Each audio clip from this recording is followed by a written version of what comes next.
Good day, everyone. Pasay Baller here. We are now here to discuss the playoffs or the play-in games for the Eastern Conference, which will happen at April 17, 2024. So that'll be April 18, 2024 for those who are in the Philippines. All right.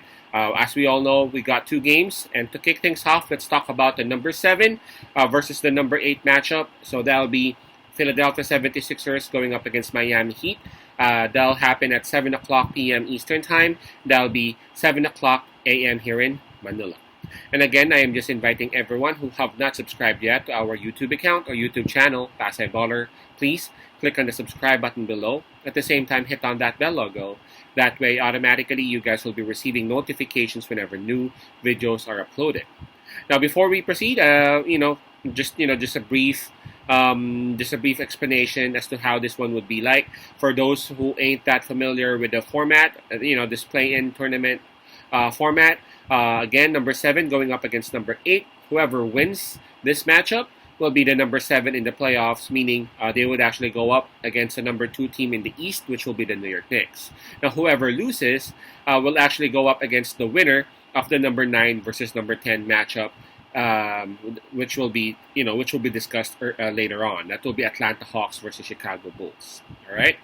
By the way, the spread that is given here is minus 4.5, and that's actually given towards Philadelphia 76ers. Now, before we talk about it, we just want to inform everyone who are actually interested in getting some premium picks or premium selections. You can actually reach us through Instagram, Telegram, WhatsApp, or even Messenger. Just take a look at the descriptions of our videos and you will see the details right there. For those baseball fans out there, or for those who would want to also put some bets on MLB, we also provide MLB predictions. All right, so let's talk about this one. Philadelphia 76ers, since they are the number 7 team, they will be enjoying the home court advantage. Now, in terms of momentum, both teams actually ended the season, in the proper way. Both teams have been hot. Philadelphia 76ers, they have won 8 out of their last 10, while for Miami Heat, they have won 7 out of their last 10.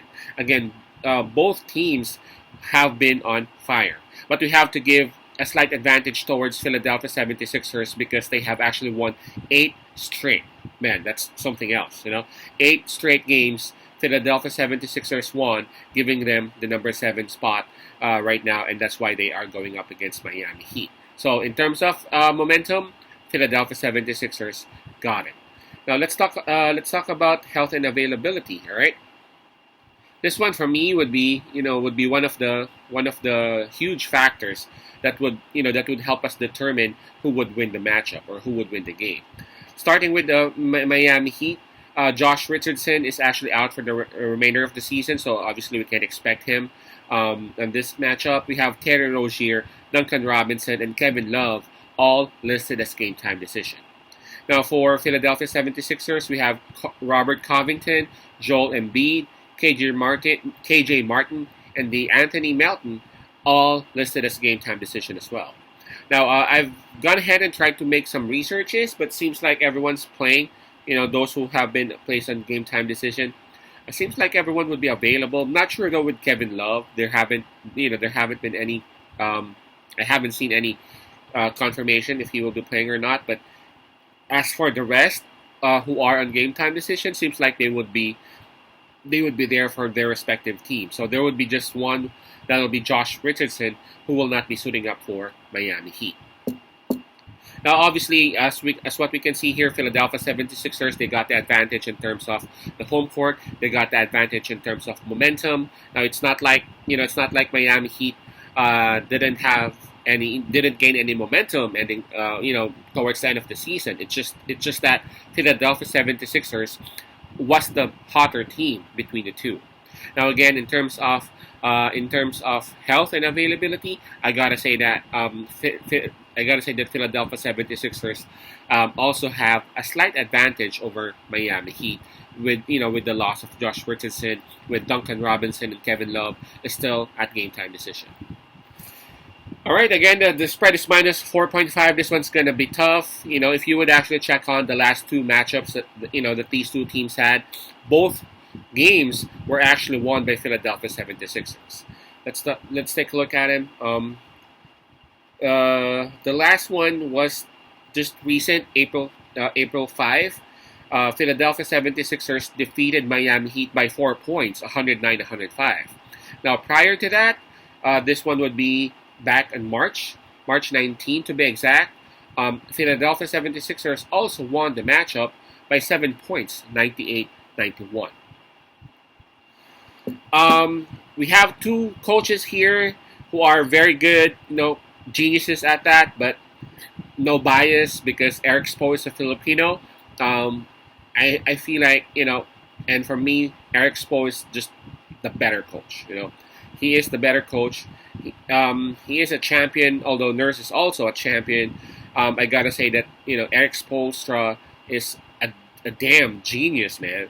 He just knows what to do during these kind of situations. I'm talking about playoffs. Not just him, but because of his leadership, his team actually is able to adjust towards different matchups. We actually saw that last year, right? When they actually made it straight towards the finals. Nobody expected them to do that, right? They defeated Milwaukee Bucks, etc., etc. Now, I'm not saying that Miami Heat would actually beat Philadelphia 76ers on this 7 versus 8 matchup, but the 4.5 spread is something for me, something that they can easily cover. Now, a lot of people may hate me when I put the term easily, but I really feel like this one's going to be close. Again, Miami Heat just simply changes the level whenever they are in the playoffs, just like this one. As you can see, they towards the end of the regular season, they won 7 out of their last 10, and as you can see, they were actually messing things up during the mid part of the season, during the start of the season. They were even losing for multiple times straight. But again, adjustments have been made already. I know Embiid is back, and I know Embiid will be playing, but I just don't feel like Embiid is at 100%. Now, it's going to be very tough for you to actually rely on someone who ain't at 100%, especially if he has a very good and a premium defender going up against him. Now, I'm talking about Adebayo. I know Embiid is the better player. I know Embiid is the bigger and stronger player. But Adebayo, Adebayo is actually enough to at least put some stops